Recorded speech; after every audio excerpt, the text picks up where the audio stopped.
اب حضرت علی کے زمانے میں جو جنگیں ہو رہی ہیں، سربراہ مولا کائنات سپہ سالار مالک اشتر.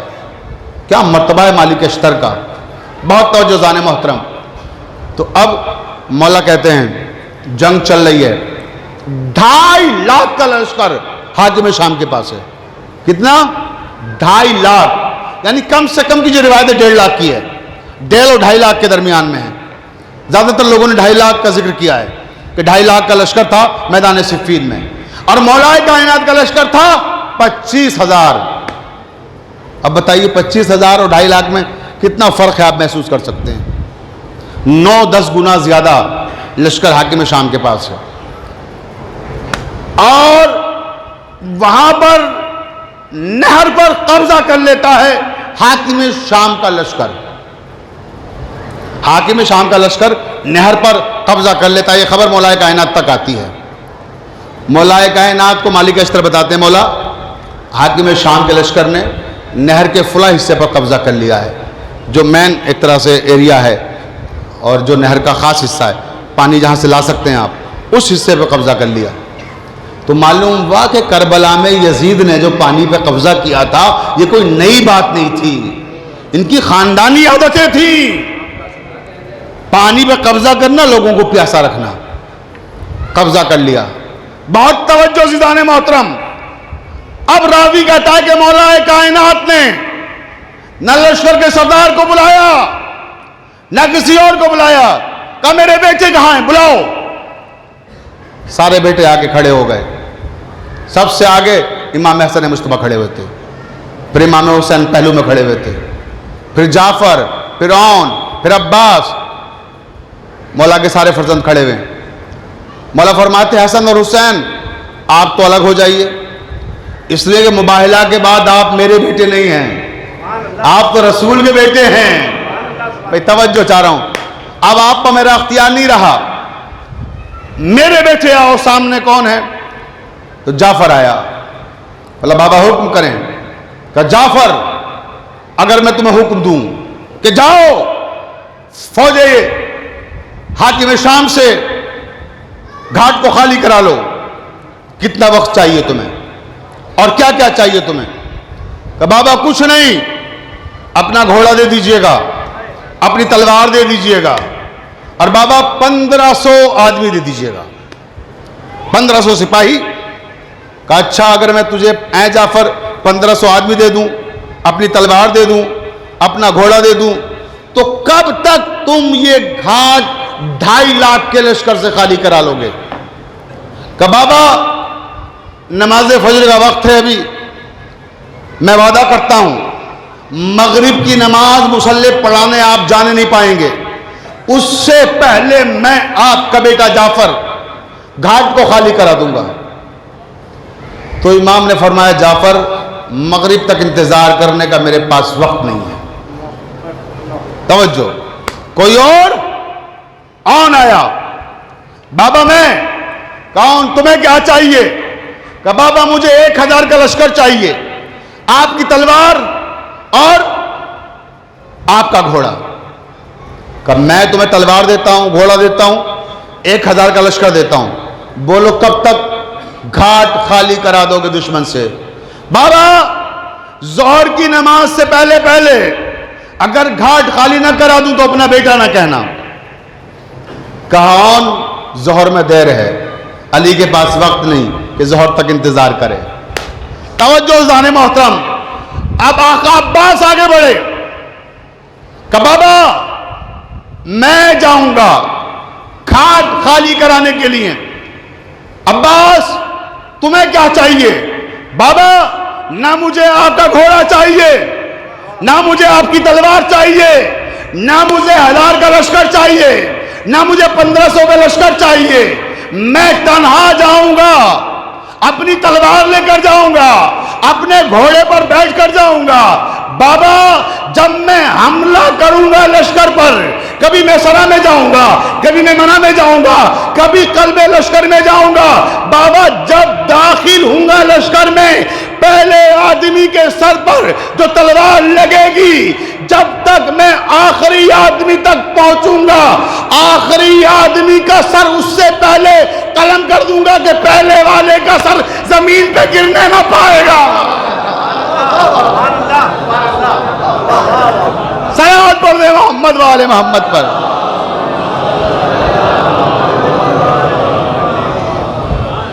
ایک مرتبہ اور صلوات پڑھ دے محمد والے محمد پر۔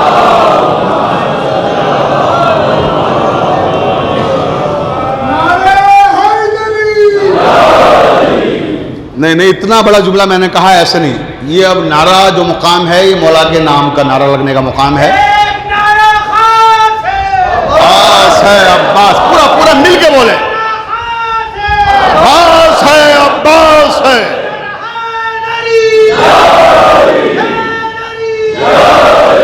زندہ باد، جزاک اللہ، مولا سلامت رکھے آپ کو۔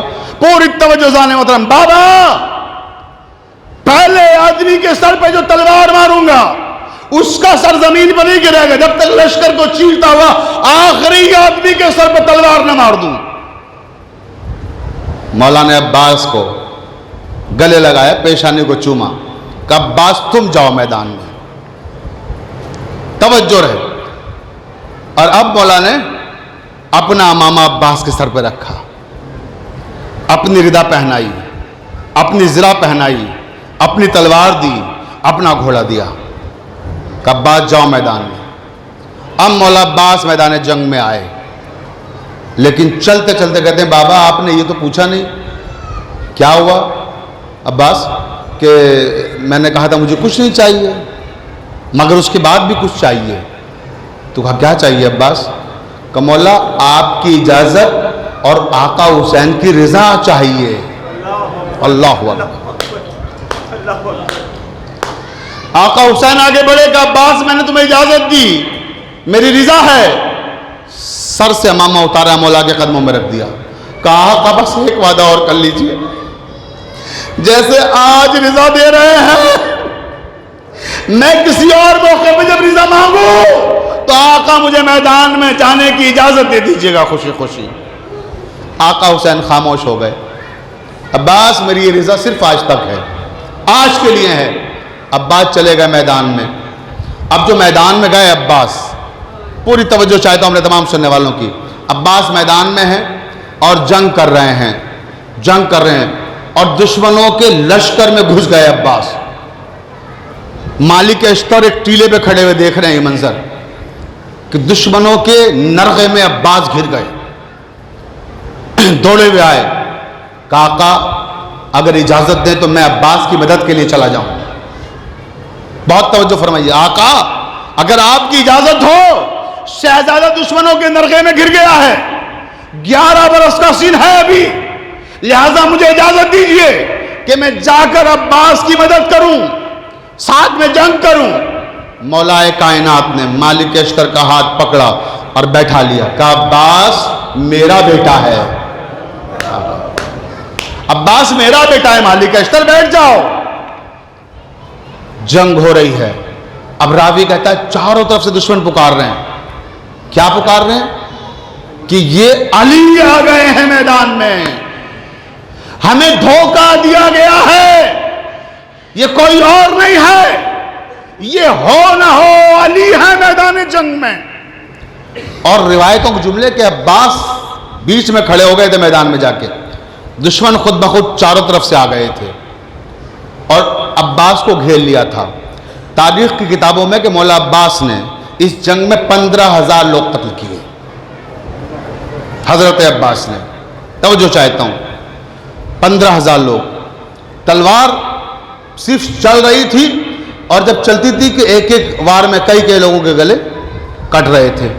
راوی کہتا ہے عباس صرف میدان جنگ میں جا کے کھڑے ہو گئے تھے، عباس کسی کو مارنے کے لیے نہیں جا رہے تھے، قتل کرنے کے لیے نہیں جا رہے تھے، لوگ چل چل کے خود حضرت عباس تک آ رہے تھے۔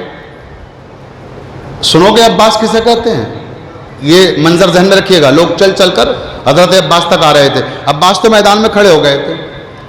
عربی میں شیر کے لیے مختلف لفظ ہیں۔ شیر کو کہتے ہیں اسد، شیر کو کہتے ہیں زیغم، شیر کو کہتے ہیں غضنفر، شیر کو کہتے ہیں قیصر، شیر کو کہتے ہیں حیدر، شیر کو کہتے ہیں عباس. توجہ ہے؟ تو یہ جو شیر ہیں، ہر شیر کا، ہر لفظ کا معنی الگ ہے. اسد اس شیر کو کہتے ہیں جو میدان جنگ میں جائے تو اپنے دشمن کو زندہ نہ چھوڑے. یہ ہے اسد. اس کے معنی اسد کے یہ ہیں کہ جو میدان جنگ میں جائے تو زندہ نہ چھوڑے اپنے دشمن کو، مار کر ہی واپس آئے. یہ اسد. اس کے بعد پھر ہے زیغم. زیغم اس شیر کو کہتے ہیں جو ہواؤں میں اچھل اچھل کر حملے کرتا ہے. توجہ ہے؟ اسے کہتے ہیں زیغم. اور غضنفر اس شیر کو کہتے ہیں جو پرندوں کا شکار کرتا ہے، وہ صرف پرندوں کا شکار کرتا ہے، اسے کہتے ہیں غضنفر، جو پرندوں کا شکار کرے. توجہ رہے. اور قیصر اس شیر کو کہتے ہیں جو بلا شرکت غیرے جنگل میں حکمرانی کرنے کا عادی ہو، اسے کہتے ہیں قیصر. توجہ. حیدر، جاگ کے سنیے گا حیدر کے معنی. حیدر کے معنی بھی شیر ہیں، مگر حیدر اس شیر کو کہتے ہیں جو شکار کر کے، جس شے کا شکار کرے اسے دوسرے لوگوں کے کھانے کے لیے چھوڑ دے. سبحان اللہ سبحان اللہ. اسے کہتے ہیں حیدر. خیبر میں علی نے فتح کرنے کے بعد مال غنیمت سب کو تقسیم کر دیا، خود کچھ نہیں لیا. یہ حیدر ہے. اب سنیے عباس. میں کیا عرض کر رہا تھا کہ عباس میدان میں جا کے کھڑے ہو گئے تھے، دشمن نے خود گھیر لیا تھا کہ، اور اب قتل ہو رہے تھے عباس کی تلوار سے. عباس کہیں نہیں جا رہے تھے، عباس تو میدان میں کھڑے ہوئے تھے نا. اب سنیے عباس کس شیر کو کہتے ہیں، عباس کے معنی کیا ہیں. عباس اس شیر کو کہتے ہیں جو جنگل میں جہاں موجود ہو، شکار اس کے پاس چل کے آئے، وہ شکار کی تلاش میں نہ جائے. سبحان اللہ سبحان اللہ. بھائی توجہ توجہ چاروں دیکھیں نا. تو خود سے آ رہے ہیں اور قتل ہو رہے ہیں. ایک منزل ایسی آ گئی کہ صاحب لشکر نے بغاوت کر دی کہ دھوکہ ہے دھوکہ ہے، حیدر ہیں حیدر ہیں، علی ہو ہی نہیں سکتی، اتنے آدمی قتل کر دیے، تلوار ہے کہ رکتی نہیں ہے. بہت توجہ زان محترم. تب مولا کائنات اپنے خیمے سے باہر نکلے، نقاب پہن کر میدان جنگ میں آئے، اور اس کے بعد اپنے چہرے سے نقاب کو اٹھایا. جیسے ہی نقاب کو چہرے سے اٹھایا، دشمن حیرت زدہ ہو گئے. یہ کیا ہوا؟ ارے حیدر تو اب آئے ہیں، علی تو اب آئے ہیں. پھر یہ کون تھا؟ مولا عباس کے چہرے سے امام علی نے نقاب کو اٹھایا کہ ھذا قمر بنی ہاشم، یہ بنی ہاشم کا چاند ہے. صلوات پڑھ دے محمد والے محمد پر.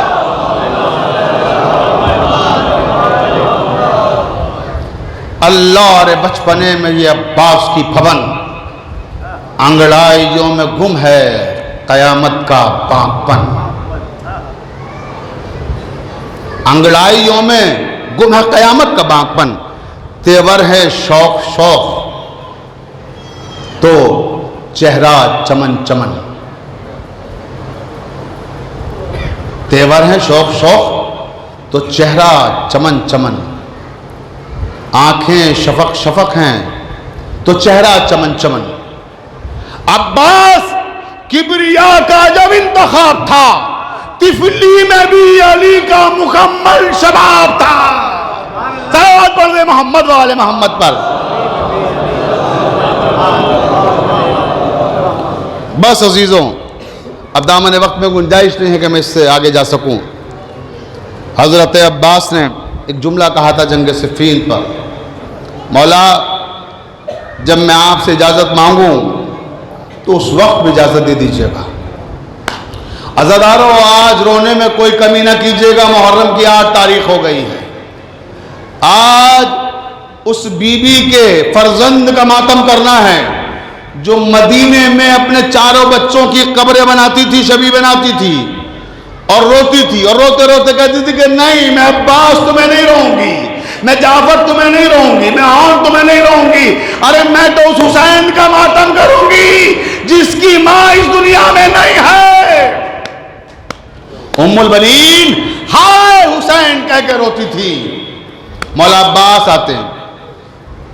مجھے نہیں معلوم کہ جب انہوں محمد کے لاشیں اٹھا کر لائے تو مولا کی کیفیت کیا تھی. جب قاسم کی لاش کے ٹکڑے اٹھا کر لائے آقا عباس تو کیا کیفیت تھی میں نہیں بتا سکتا.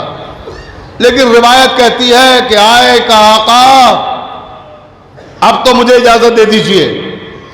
علامہ مجلسی نے بحر الانوار میں لکھا ہے کہ جب آقا عباس نے کہا مولا اب تو اجازت دے دیجئے, اب تو بنی ہاشم قتل ہو رہے ہیں, شہید ہو رہے ہیں, اب مجھے میدان میں جانے دیجئے.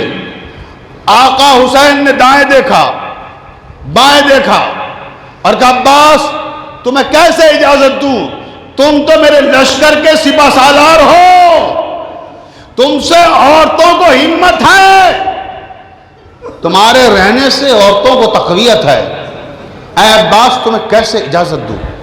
تب آقا عباس سے بھی دائیں دیکھا بائیں دیکھا. اللہ میری سے لکھتے ہیں آقا حسین سے کہا مولا میں جس لشکر کا سردار تھا وہ لشکر کہاں ہے. مولا جہاں لشکر گیا وہیں سردار کو جانے کی اجازت دے دیجئے. عباس تمہیں کیسے اجازت دوں. روایت کے فقرے ہیں کہ چوبے خیمہ سے ٹیک لگا کر آقا عباس بیٹھ گئے. اچانک کانوں میں آواز آئی العطاش العطاش العطاش. ہائے پیاس مارے ڈالتی ہے, ہائے پیاس مارے ڈالتی ہے, ہائے پیاس مارے ڈالتی ہے. عباس چوبے خیمہ سے اٹھے, در خیمہ کی طرف آئے. سکینہ 4 برس کی بچی دوڑتی ہوئی آئی. چچا العطش العطش العطش. چچا ہائے پیاس ہائے پیاس ہائے پیاس. چچا پیاس کی وجہ سے ایسا لگتا ہے کہ روح اب نکلی اب نکلی. چچا پیاس مارے ڈال رہی ہے.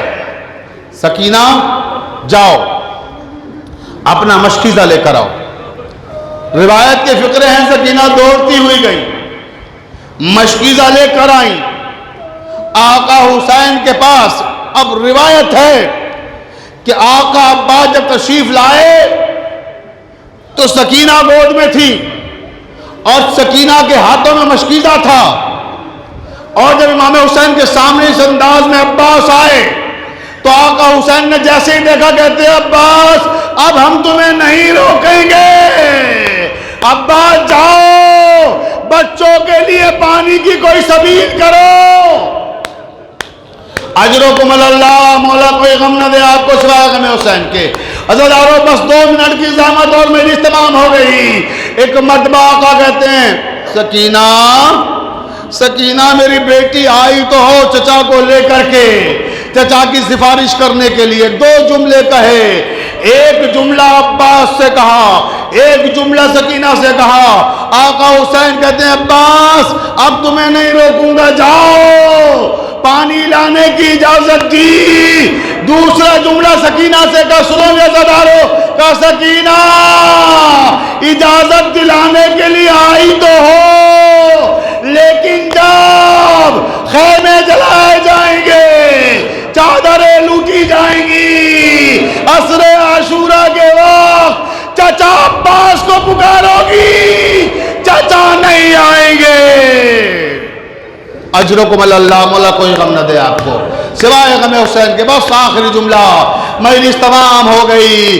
عزاداران مظلوم کربلا پانی لینے کے لیے عباس گئے.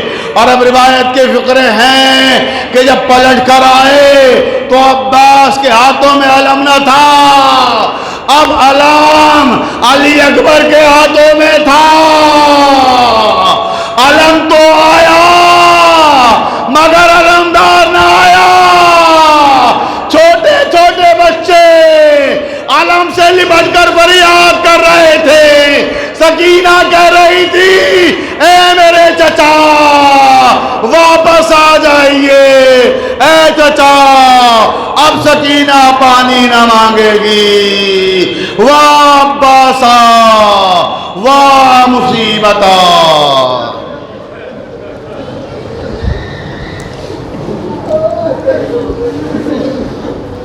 اللهم اغفر للمؤمنين والمؤمنات والمسلمين والمسلمات الأحياء منهم والأموات تعب بينهم بالخيرات إنك مجيب الدعوات إنك على كل شيء قدير. ماتم